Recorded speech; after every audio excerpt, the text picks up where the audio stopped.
Halo semuanya, selamat datang kembali di channel Adit GMS 12. Pada video kali ini, kita akan menjelajahi bagaimana kecerdasan buatan atau AI dapat digunakan untuk meningkatkan prediksi cuaca. Oke, kalau seperti itu, mari kita mulai. Sebelumnya, saya perkenalkan, nama saya Adita Firmansyah. Saya kuliah di ITIM Sidoarjo. Kali ini saya akan menjelaskan tentang bagaimana kecerdasan buatan atau AI dapat digunakan untuk meningkatkan prediksi cuaca. Baik, mari kita mulai. Prediksi cuaca menggunakan AI. Jadi dalam gambaran umum, kita akan membahas bagaimana AI dapat digunakan untuk memprediksi cuaca, pengetahuan yang dibutuhkan, buku referensi yang digunakan, dan bagaimana AI mampu mewujudkan prediksi cuaca yang akurat. Jadi tujuan kita adalah menggunakan AI untuk menganalisis data cuaca historis dan memprediksi kondisi cuaca di masa depan. Nah, pentingnya proyek ini itu prediksi cuaca yang akurat yang sangat penting untuk berbagai sektor seperti pertanian, transportasi, dan perencanaan kota. Penjelasan pengetahuan yang digunakan, yang langkah-langkah utamanya adalah yang pertama pengumpulan data. Kita harus menggunakan dataset cuaca historis yang tersedia secara publik. Pemrosesan data akan dibersihkan dan diolah sebelum digunakan untuk melatih model AI. Pemilihan model AI, kita akan memilih model machine learning yang sesuai, seperti regresi linier, pohon keputusan, atau jaringan saraf tiruan. Yang kelima, pelatihan model. Model AI akan dilatih menggunakan data historis dan diuji untuk memastikan keakuratannya. Yang keenam adalah implementasi dan prediksi. Ini adalah model yang telah dilatih akan digunakan untuk membuat prediksi cuaca di masa depan nanti. Jadi ini adalah sumber pengetahuan. Jadi buku yang saya gunakan adalah Deep Learning yang oleh Ian Goodfellow, Yoshua Bengio, dan Aaron Kurzweil. Buku ini memberikan dasar yang kuat tentang deep learning dan aplikasinya, termasuk prediksi cuaca. Pattern Recognition and Machine Learning oleh Christopher M. Bishop. Buku ini sangat berguna untuk memahami dasar-dasar machine learning dan teknik-tekniknya. Yang ketiga, Python for Data Analysis oleh Wes McKinney. Buku ini membantu dalam memahami penggunaan Python untuk analis data yang sangat penting dalam pemrosesan data cuaca. Peran dalam proyek. Yang pertama, analisis data. AI dapat menganalisis data cuaca historis untuk menemukan pola yang tidak terlihat oleh manusia. Yang kedua, prediksi cuaca. Model AI dapat digunakan untuk memprediksi suhu, curah hujan, kelembapan, dan kondisi cuaca lainnya. Yang ketiga, meningkatkan akurasi. Dengan menggunakan algoritma pembelajaran yang canggih, AI dapat menghasilkan prediksi yang lebih akurat dibandingkan metode tradisional. Oke, studi kasus atau contohnya. Jadi contoh proyek ini adalah dataset cuaca historis. Jadi kita akan menggunakan dataset dari sumber dataset misalnya NOAA atau Kaggle. Di sini ada kode Python untuk perkiraan cuacanya. Untuk perakiraan cuaca. Jadi ini kodenya. Ini kita menggunakan bahasa Python. Jadi ada import pandas svt. Jadi ini datasetnya. Raw data, water data, CCV. Jadi ini nanti kalau kalian mau mencoba tinggal kalian lihat atau kalian ketik ulang. Jadi kalau berhasil maka dia akan muncul data prediksi cuaca tersebut. Oke, selanjutnya kita penggunaan AI yang salah itu bagaimana? Jadi yang pertama, penjelasannya terlalu teknis atau tidak jelas. Kesalahan yang memberikan penjelasannya terlalu teknis atau tidak jelas mengenai algoritma AI dan proses prediksi cuaca sehingga sulit dipahami oleh audiens yang tidak memiliki latar belakang teknis. Solusinya, gunakan analogi sederhana dan bahasa yang mudah dipahami. Jelaskan konsep dasar sebelum masuk ke detail teknis. Misalnya, gunakan analogi seperti AI berfungsi seperti seorang ahli meteorologi yang mempelajari pola cuaca dari data historis. Yang pertama, kurangnya visualisasi data. Kesalahan tidak menyertakan grafik, diagram, atau visualisasi data lainnya untuk mendukung penjelasan.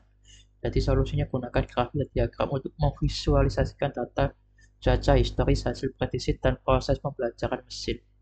Visualisasi membantu audiens memahami data dan hasil prediksi dengan lebih baik. Terlalu banyak informasi sekaligus. Kesalahannya memasukkan terlalu banyak informasi dalam satu slide atau segmen sehingga audiens merasa kewalahan. Solusinya, pisahkan informasi itu menjadi bagian-bagian kecil yang mudah dicerna. Fokus pada satu konsep utama per slide atau segmen dan jelaskan secara bertahap-tahap. Menonton dan tidak interaktif. Kesalahannya, presentasi yang menonton tanpa melibatkan audiens membuat mereka kehilangan minat. Solusinya, libatkan audiens dengan pertanyaan retoris. Ajukan untuk berkomentar atau kuis singkat. Gunakan variasi nada suara dan gaya penyampaian untuk menjaga perhatian audiens. Tadi adalah penggunaan AI yang salah, sekarang ini adalah penggunaan AI yang benar. Jadi menggunakan model yang sesuai. Yang benar adalah memilih model AI yang sesuai dengan kompleksitas data cuaca seperti regresi linear untuk data yang sederhana atau jaringan saraf tiruan untuk data yang lebih kompleks. Solusinya, lakukan analis eksplorasi data atau EDI untuk memahami karakteristik data sebelum memilih model. Coba beberapa model dan bandingkan kinerjanya. Validasi evaluasi. Yang benar adalah melakukan validasi silang dan menggunakan data uji untuk mengevaluasi kinerja model. Solusinya, gunakan teknik validasi silang dan data uji yang terpisah dari data pelatihan untuk mengevaluasi model. Tinjau metrik evaluasi seperti MSE, MAE, dan R2. Skor untuk menilai kinerja model. Pemrosesan data yang baik. Bedanya yang benar adalah melakukan pemrosesan data yang baik termasuk pembersihan data, penanganan missing values, dan normalisasi data. Solusinya, gunakan teknik pemrosesan data seperti imputasi missing values, scaling, dan encoding untuk memastikan data siap digunakan untuk pelatihan model. Menggunakan faktor eksternal. Benar mempertimbangkan faktor eksternal yang relevan seperti perubahan iklim saat membuat model prediksi. Solusinya, tambahkan variabel eksternal yang relevan ke dalam dataset dan analis dampaknya terhadap prediksi cuaca. Gunakan data iklim jangka panjang untuk memperbaiki prediksi tersebut. Jadi kesimpulannya, untuk membuat presentasi yang efektif tentang prediksi cuaca menggunakan AI, hindari penjelasan yang terlalu teknis tanpa konteks. Pastikan menggunakan visualisasi yang jelas, beri data yang cukup dalam penyampaian informasi, dan libatkan audiens secara interaktif. Baik, sekarang kita akan membahas prompting. Apa itu prompting dalam konteks AI? Prompting dalam konteks AI merujuk pada cara memberikan instruksi atau input kepada model AI untuk mendapatkan keluaran yang diinginkan. Prompting yang baik membantu model AI memahami konteks dan menghasilkan output yang relevan dan akurat.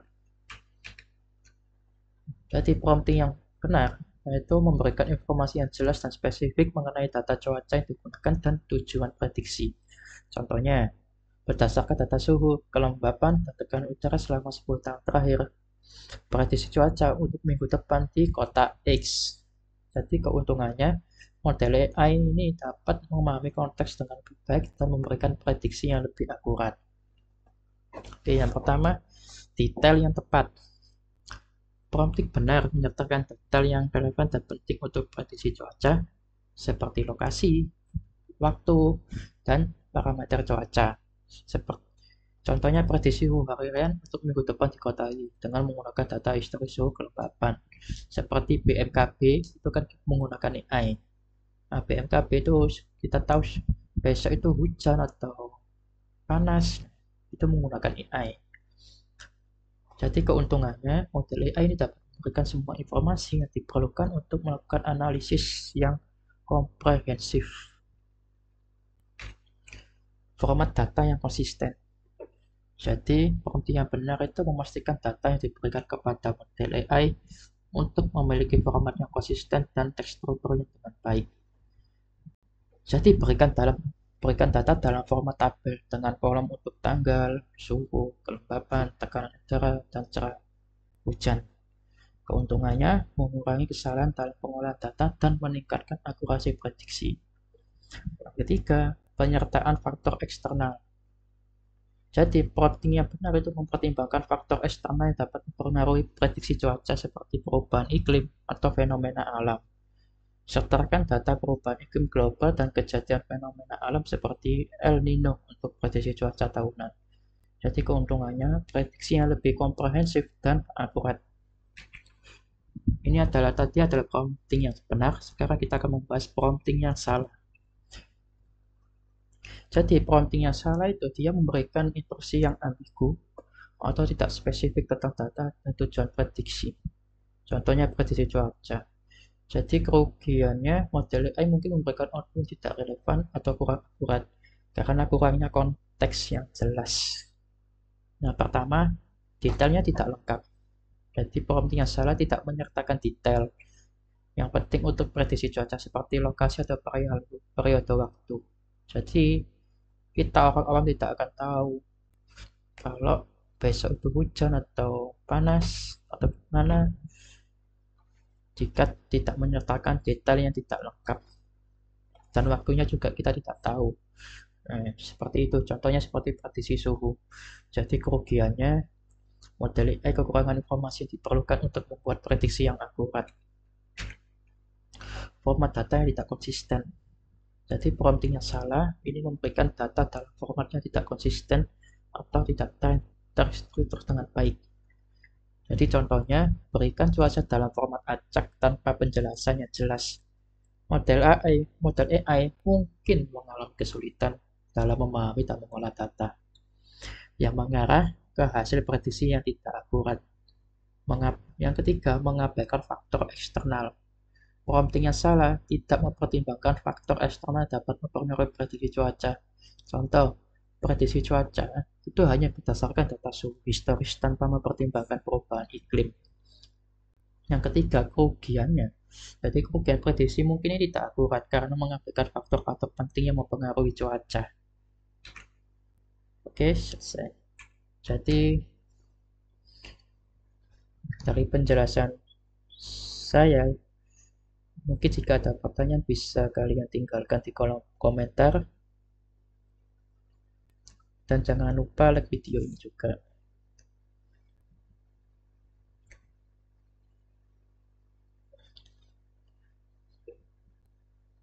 Jadi kesimpulan dari penjelasan saya ini, AI itu membawa potensi besar untuk meningkatkan prediksi cuaca, membantu kita menghadapi tantangan cuaca yang kompleks dengan lebih baik di masa depan.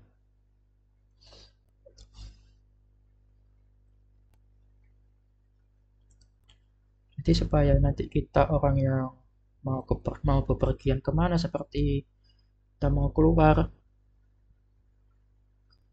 kota atau keluar pulau, nah kita kan pasti akan pengen mengetahui cuaca besok itu cerah atau hujan. Nah, kalian pasti tahu aplikasi yang namanya BMKB yang dimana itu dia memprediksi cuaca. Itu kemungkinan besar dia juga menggunakan AI. Jadi dia tahu besok itu cuacanya gimana, contoh cuacanya hujan dengan waktu sekian, dengan wilayah sekian. Jadi itu menggunakan AI. Ya, jika nanti kalian masih bingung dengan penjelasan saya, kalian bisa tanyakan di kolom komentar. Nanti akan saya coba jawab satu persatu. Dan sebelumnya saya akan mengulangi lagi, perkenalkan, nama saya Adita Firmansyah. Saya kuliah di ITIB Sidoarjo. Dan saya bikin video ini untuk menyelesaikan tugas ujian saya. Jadi, jika kalian bingung dengan penjelasan saya, tulis saja di kolom komentar dan saya akan menjawabnya satu persatu.